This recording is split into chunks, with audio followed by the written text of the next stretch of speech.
Baik, sekarang kisah yang ingin kita bahas adalah Sa'ad bin Mu'adz. Sa'ad bin Mu'adz ini kedudukannya seperti Abu Bakar As-Siddiq ya, kalau di Mekah. Kalau di Madinah dialah Sa'ad bin Mu'adz. Dia memiliki kedudukan, dia memiliki kemuliaan, dan dia banyak memiliki orang yang mau mengikutinya. Nah, bagaimana kisahnya? Oke, di sini saya sudah memberikan beberapa resume karena saya sudah bacanya. Di Sa'ad bin Mu'adz ini Arsy Ar-Rahman itu berguncang karena kematiannya. Kemudian juga saat ini seperti Abu Bakar di golongan Muhajirin ya, dan dia sebagai Abu Bakarnya di golongan Ansor ya. Kemudian Islamnya Sa'ad bin Mu'adz ini karena Mus'ab bin Umair berdakwah di Madinah dan nanti dia Islam. Bahkan dia mengislamkan seluruh penduduknya. Ini luar biasa. Kemudian peran Sa'ad sebelum pada perang Badar itu dia nanti menyemangati orang-orang Ansor untuk berperang. Kemudian juga nanti ada perjanjian damai dan Ghatafan, nanti dia menolak untuk berdamai, dan juga nanti ketika sampai nanti dia wafat ya. Sa'ad bin Mu'adz. Sa'ad bin Mu'adz ini dia disebutkan bahwasanya Al-Munawi rahimahullah berkata bahwasanya Ibnu Qayyim itu berkata di kalangan Ansor Sa'ad bin Mu'adz ini adalah seperti Abu Bakar As-Siddiq di kalangan Muhajirin. Nah ya, jadi kita sudah bisa membayangkan nih betapa memiliki besar keutamaan si Sa'ad bin Mu'adz ini. Nah, ini masuk Islamnya Sa'ad bin Mu'adz ini sangat menarik sekali kisahnya untuk dibacakan. Nah, begini kisahnya. Ibnu Ishaq meriwayatkan bahwa As'ad bin Zurarah ya, As'ad bin Zurarah ini adalah orang yang ikut pada Baiat Aqabah pertama dan nanti akan termasuk salah satu yang akan mengusulkan Mus'ab bin Umair itu untuk berangkat ke Yasrib untuk berdakwah ya. Nah, jadi suatu hari As'ad bin Zurarah ini membawa Mus'ab bin Umair ke kampungnya, itu Bani Abdi Asyal, dan kampung Bani Zafar. Dan Sa'ad bin Mu'adz ini adalah sepupu As'ad bin Zurarah. Kemudian As'ad itu membawa Mus'ab masuk ke sebuah kebun milik Bani Zafar. Di pinggir sebuah sumur bernama Marak, keduanya duduk di dalam kebun itu dikelilingi oleh orang-orang yang telah masuk Islam. Dan dua orang pemuka Bani Abdil Asyal, yaitu Sa'ad bin Mu'adz dan Usaid bin Hudair ya, ini dia Sa'ad bin Mu'adz yang kita sedang ceritakan sekarang. Pada saat itu mereka masih memeluk agama kaumnya, yaitu agama kesyirikan. Ketika keduanya mendengar apa yang dilakukan oleh Mus'ab, Sa'ad bin Mu'adz berkata kepada Usaid bin Hudair, "Celakalah engkau, pergilah engkau kepada dua orang laki-laki yang telah mendatangi kampung kita hanya untuk membodoh-bodohkan orang yang lemah dari kita. Hardiklah keduanya dan larang mereka untuk datang ke kampung kita. Kalau seandainya aku tidak mempunyai hubungan kekerabatan dengan As'ad bin Zurarah, seperti yang telah engkau ketahui dia adalah anak bibiku, maka niscaya aku akan sendiri yang akan mendatanginya dan aku tidak akan membolehkannya untuk melangkah." Dan akhirnya Usaid bin Hudair itu mengambil tobatnya dan mendatangi keduanya. Maka ketika As'ad bin Zurarah melihat Usaid datang, dia berkata kepada Mus'ab bin Umair, "Ini adalah pemuka kaumnya. Dia datang kepadamu. Tunjukkan kepadanya kebenaran dari Allah Subhanahu wa taala." Maka Mus'ab pun menjawab, "Jika dia duduk, aku akan berbicara kepadanya." Maka Usaid berdiri mencela keduanya. Ia berkata, "Apa yang membuat kalian berdua datang kepada kami? Kalian hanya membodoh-bodohkan orang-orang lemah dari kami. Menyingkirlah kalian berdua jika masih ingin hidup." Nah, nanti Mus'ab berkata, "Bagaimanakah kalau engkau duduk dan mendengarkan? Jika suka, engkau boleh menerimanya, dan jika tidak suka, kami menahan diri." Usaid menjawab, "Ini tawaran yang adil." Lalu Usaid menancapkan tombaknya dan duduk di depan keduanya. Mus'ab mulai menerangkan tentang Islam kepadanya dan membacakan Al-Quran kepadanya. Lalu keduanya berkata, sebagaimana diriwayatkan dari keduanya, "Demi Allah, kami telah mengetahui Islam di wajahnya sebelum dia berbicara, dari wajahnya dan ketenangannya." Kemudian Usaid berkata, "Betapa baik dan indahnya perkataan ini. Apa yang kalian lakukan jika kalian ingin masuk ke dalam agama ini?" Lalu keduanya menjawab, "Engkau mandi, membersihkan bajumu, dan bersaksi dengan kesaksian yang benar. Selanjutnya engkau mengerjakan sholat." Lalu akhirnya Usaid berdiri dan dia akhirnya mandi, membersihkan bajunya, lalu dia mengucapkan dua kalimat syahadat, kemudian mengerjakan sholat 2 rakaat. Setelah itu Usaid berkata kepada Mus'ab dan As'ad bin Zurarah, dia katakan, "Di belakangku ada seorang laki-laki. Jika dia mengikuti kalian, niscaya tidak ada seorang pun dari kaumnya yang tertinggal. Dan sekarang aku akan mengirimnya kepada kalian." Dan laki-laki itu adalah Sa'ad bin Mu'adz. Akhirnya Usaid mengambil tombaknya lalu pulang menuju Sa'ad bin Mu'adz dan kaumnya. Pada saat itu mereka sedang duduk di tempat perkumpulan mereka. Ketika Sa'ad bin Mu'adz melihat Usaid berjalan ke arahnya, dia berkata, "Aku bersumpah dengan nama Allah bahwa Usaid telah datang dengan wajah berbeda dibandingkan ketika dia pergi dengan sisi kalian." Ketika Usaid tiba, Sa'ad bertanya kepadanya, "Apa yang telah engkau lakukan?" Usaid menjawab, "Aku telah berbicara kepada kedua laki-laki tersebut, dan demi Allah aku tidak melihat sesuatu yang perlu ditakutkan dari keduanya. Aku telah melarang keduanya dan keduanya berkata kepadaku, kami akan melakukan apa yang kau inginkan.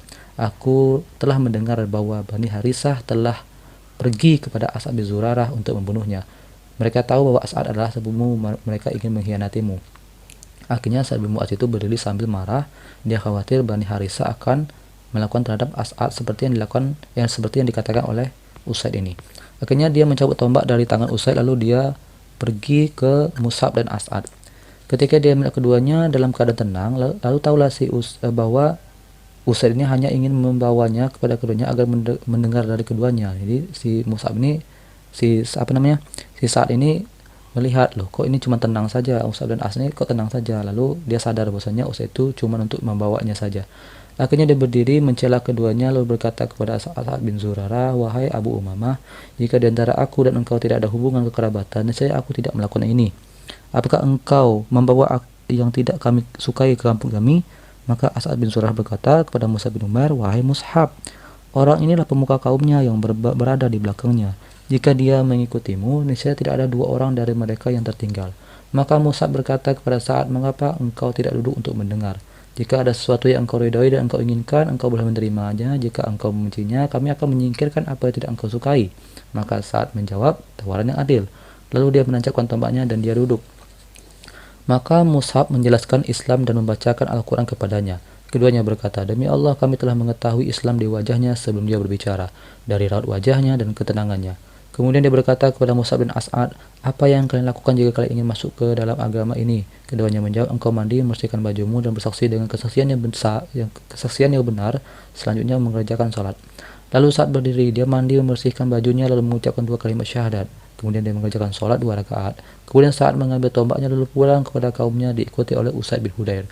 Ketika kaum Sa'ad melihatnya pulang, mereka berkata, "Kami bersumpah dengan nama Allah bahwa Sa'ad telah pulang dengan wajah berbeda dibandingkan ketika dia pergi dari sisi kalian."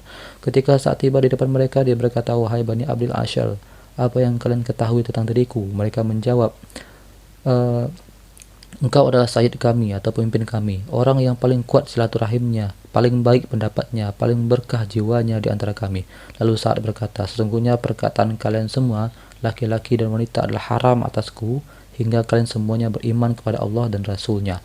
Dan keduanya berkata, "Demi Allah, sore itu tidak datang di perkampungan Bani Abdil Ashal kecuali semua orang, baik laki-laki maupun wanita, telah masuk Islam, sehingga tidak ada satu perkampungan dari perkampungan orang-orang Ansor kecuali di sana ada kaum laki-laki dan wanita yang beriman." Ya, langsung masuk ke dalam medan dakwah. Begitulah saat masuk Islam dan dia langsung memikul amanat agama ini di pundaknya. Nah, itu keislaman Sa'ad bin Mu'adz, ya. Gitu. Nah, kemudian juga perannya pada saat perang Badar. Jadi pada saat perang Badar, awalnya Rasulullah itu merasa khawatir orang-orang Ansor ini tidak ikut perang. Nah, karena pada poin-poin perjanjian Aqabah itu tidak terdapat untuk ikut perang. Nah, maka Nabi Rasulullah bermusyawarah dengan para sahabat. Beliau bersabda, "Katakanlah kepadaku pendapat kalian, wahai manusia." Maka Abu Bakar berbicara, dia berkata baik. Kemudian Umar bin Khattab berbicara, dia juga berkata baik. Kemudian Al-Miqdad bin Amir, ketiga orang ini adalah orang penting dari kalangan Muhajirin, kan? Dan mereka minoritas di dalam pasukan. Maka Nabi ingin mengetahui pendapat para pemuka orang-orang Ansor karena mereka adalah mayoritas pasukan. Beban peperangan akan bertumbuh kepada pundak-pundak mereka. Di samping poin-poin kesepakatan Baitul Aqabah tidak mengharuskan orang-orang Ansor untuk berperang di luar Madinah. Setelah Nabi menyimak kalimat 3 orang Muhajirin tersebut, beliau bersabda, "Katakanlah pendapat kalian, wahai kaum muslimin." Kalimat yang sama. Padahal sudah berkata ini. Nah, jadi Rasul itu punya maksud lain, yaitu beliau bermaksud adalah agar orang-orang Ansor yang mengatakan pendapatnya. Maka Sa'ad bin Mu'adz lah yang nanti mengatakan, yang dia adalah pemegang panji orang-orang Ansor, sekaligus panglima mereka. Dan beliau mengerti maksud Rasulullah SAW. Maka dia berkata, "Demi Allah, sepertinya engkau menginginkan kami, wahai Rasulullah." Nabi menjawab, "Benar." Maka Sa'ad berkata, "Kami telah beriman kepadamu, kami bersaksi bahwa apa yang engkau bawa adalah kebenaran, kami telah memberimu janji dan ikrar kami untuk mendengar dan mematuhi, maka majulah, wahai Rasulullah, kepada apa yang engkau inginkan. Demi zat yang telah mengutusmu dengan kebenaran, seandainya engkau membawa kami ke lautan ini, lalu engkau menyeberanginya, niscaya kami akan menyeberanginya bersamamu. Tidak seorang pun dari kami yang tertinggal. Kami tidak takut jika esok hari bertemu dengan musuh kami. Kami adalah orang-orang yang sabar di saat perang dan teguh di medan laga. Semoga Allah memperlihatkan apa yang menenangkanmu, wahai Rasulullah. Maka bergeraklah bersama kami di atas keberkahan dari Allah Subhanahu wa taala." Setelah mendengar itu, maka Rasulullah begitu lega dan dia bersemangat untuk ikut perang Badar, dan akhirnya terjadilah perang Badar pada waktu itu, dan akhirnya umat Islam berhasil memenangkan pertarungan tersebut. Ada juga kisah yang lain. Jadi rencananya Rasulullah itu hendak membuat akad perjanjian damai dengan orang-orang Ghatafan pada saat perang Ahzab ya, atau perang Khandaq ya. Nah, inti perjanjian itu adalah Ghatafan itu tidak boleh ikut mengepung Madinah, karena pada waktu itu Ghatafan ikut mengepung Madinah pada waktu itu. Maka Rasulullah ingin berdamai dengan kaum Ghatafan ini. Berdamai ya, intinya tadi adalah Ghatafan tidak boleh ikut mengepung Madinah dan harus menarik pasukannya dari Madinah, dan tidak lagi membantu pasukan sekutu dengan imbalan. Nah, Nabi memberikan seperti ini kepada orang-orang Ghatafan, akan memberikan sepertiga dari hasil panen Madinah.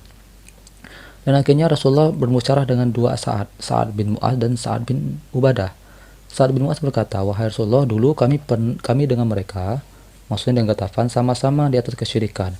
Mereka sama sekali tidak ingin makan sebutir kurma pun dari kami kecuali sebagai hidangan tamu atau melalui jual beli. Apakah pada saat Allah telah memuliakan kami dengan Islam dan membimbing kami kepadanya, serta memuliakan kami denganmu dan dengan Islam, lalu kami memberikan harta kami? Kami tidak memberikan itu. Demi Allah, kami tidak akan berikan apapun kepada mereka kecuali pedang, sehingga Allah menetapkan di antara kami dengan mereka." Dan akhirnya saat langsung menemui pemuka Ghatafan yang datang kepada Rasulullah, dia teriak kepada orang tersebut, "Pulanglah kalian berdua, antara kami dan kalian hanyalah ada pedang." Luar biasa, begitu tegas, benar-benar ksatria ya, begitu Sa'ad bin Mu'adz. Karena apa yang disampaikan orang-orang pasti ngikut. Nah, jadi besar pengaruhnya, seperti Abu Bakar As-Siddiq. Nah, kemudian di saat perang Khandaq itu beliau terkena anak panah. Nah, jadi Isa berkata, "Seorang laki-laki musyrik dari Quraisy melepaskan anak panahnya kepada Sa'ad. Lalu laki-laki itu bernama Ibnul Arokah. Dia berkata, 'Terimalah ini, aku adalah Ibnul Arokah.' Anak panah itu mengenai tulang lengannya si Sa'ad bin Mu'adz dan memutuskan nadi-nadinya. Maka Sa'ad memohon kepada Allah, 'Ya Allah, jangan wafatkan aku sebelum Engkau membuatku tenang dari Bani Quraisyah, sehingga mereka meninggalkan benteng-benteng mereka.'" Karena Bani Quraisyah masuk Bani yang pada waktu itu ikut membantu orang-orang pemberontak untuk menyerang Madinah, padahal mereka sudah buat perjanjian damai bersama Rasulullah SAW, tapi mereka berkhianat. Rasulullah dan para pasukan berangkatlah ke Bani Quraisyah untuk mengepung mereka. Setelah dikepung selama 25 malam, maka mereka akhirnya menyerahkan diri. Mereka menyerah dan mereka berkata, "Kami akan turun," tapi dengan menerima keputusan Sa'ad bin Mu'adz. Jadi mereka itu maunya Sa'ad bin Mu'adz yang memberikan sebuah keputusan terhadap nasib mereka. Nah, akhirnya Rasulullah SAW meminta Sa'ad untuk dihadirkan. Pada waktu itu Sa'id kan sedang sakit ya, sedang kena anak panah di saat perang Khandaq sebelumnya. Akhirnya Sa'ad itu diangkat dengan seekor keledai yang berpelana dari sabut, dan kaum Sa'ad mengelilinginya dan mereka berkata kepadanya, "Wahai Abu Amr, mereka adalah sekutu-sekutu dan kawan-kawan lama." Jadi Ghatafan ini termasuk kawan lamanya rombongan si Sa'ad bin Mu'adz. Mereka juga para pengkhianat dan mereka adalah orang-orang yang telah engkau ketahui. Sa'ad tidak menjawab apapun dan tidak menengok sedikit pun kepada mereka. Ketika Sa'ad merapat ke kampungan Bani Quraisyah, dia memandang kaumnya dan berkata, "Sudah saatnya bagiku untuk tidak takut selama itu untuk Allah terhadap celaan orang-orang yang mencela." Ya, Rasulullah bersabda kepadanya, "Tetapkanlah hukum terhadap mereka." Maka apakah dikatakan oleh Sa'ad, "Aku menetapkan hukum terhadap mereka dengan membunuh orang-orang yang terlibat dalam peperangan, anak-anak dan wanita-wanita mereka ditawan dan harta mereka dibagi-bagikan." Mereka terkejut karena Sa'ad bin Mu'adz memberikan sebuah keputusan yang tidak diduga-duga oleh mereka. Pada waktu itu Rasulullah bersabda, "Sungguh engkau telah menetapkan hukum terhadap mereka dengan hukum Allah dan hukum Rasulnya." Jadi ketika berita tentang Sa'ad meninggal, maka disebutkan Rasulullah bersabda, "Arsy Ar-Rahman berguncang karena kematian Sa'ad bin Mu'adz." Ya, ada kisah tentang dimana ketika Rasulullah hendak menuju ke Bani Abdul Asyal ya. Jadi ketika waktu itu Rasulullah buru-buru nih hendak ke tempatnya si Sa'ad.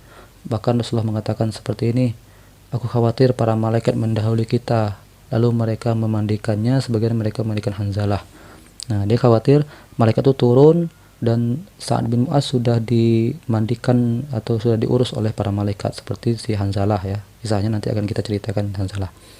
Dan nanti ketika Nabi sampai di rumah Sa'ad, ketika dia dimandikan, sedangkan ibunya menangis. Lalu nanti ibunya berkata, "Wahai Rasulullah, kami tidak membawanya seorang mayit yang paling ringan bagi kami selain dia." Nah, maka Rasulullah mengatakan, "Bagaimana tidak ringan? Sedangkan para malaikat dalam jumlah sekian dan sekian telah turun. Mereka tidak turun sebelum hari ini. Mereka memikul Sa'ad bersama kalian." Ya, jadi saat ini pada saat meninggal, para malaikat itu turun untuk membawa jenazah Sa'ad, sehingga jenazah Sa'ad pada waktu itu dia ringan. Oke, ini saja kisah Sa'ad bin Mu'adz. Silakan ditonton lagi video berikutnya.